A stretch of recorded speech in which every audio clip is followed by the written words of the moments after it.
સુપ્રસિદ્ધ યાત્રાધામ ડાકોર સ્થિત શ્રી રણછોડરાયજી મંદિરે દર્શનાર્થે જતા પદયાત્રીઓ માટે મહુધા નજીક સેવાભાવનું અનોખું ઉદાહરણ જોવા મળ્યું છે।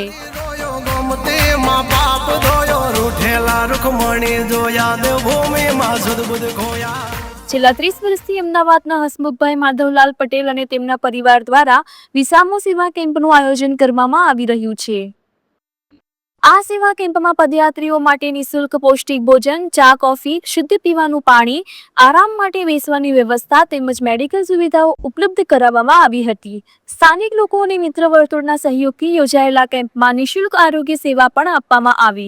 સેવાભાવ અને માનવતાનું ઉત્તમ ઉદાહરણ બનેલો આ સેવા કેમ્પ પદયાત્રીઓ માટે આશીર્વાદરૂપ સાબિત થયો છે। રિપોર્ટર નિસાર શેખ, મહુધા। આપનો પરિચય અને આજે જે ડાકોર જતા પદયાત્રીઓ માટે તમે છેલ્લા કેટલાક સમયથી સેવા આપી રહ્યા છો? મારું નામ હસમુખભાઈ માધવલાલ પટેલ છે। અમે મૂળ બાવળાના વતની છીએ। હાલ અમદાવાદ સેટેલાઇટ રહીએ છીએ। છેલ્લા 32 વર્ષથી આ સેવાનું કામ કરીએ છીએ અને વચ્ચે 2 વર્ષ કોરોના બાદ કરતાં આ 30મો ભંડારો છે। 25 વર્ષ ચૈત્રી સુદ પૂનમનો ભંડારો કર્યો। છેલ્લા 5 વર્ષથી હોળીની પૂનમનો ભંડારો કરીએ છીએ અને 24 કલાક સેવા આપીએ છીએ।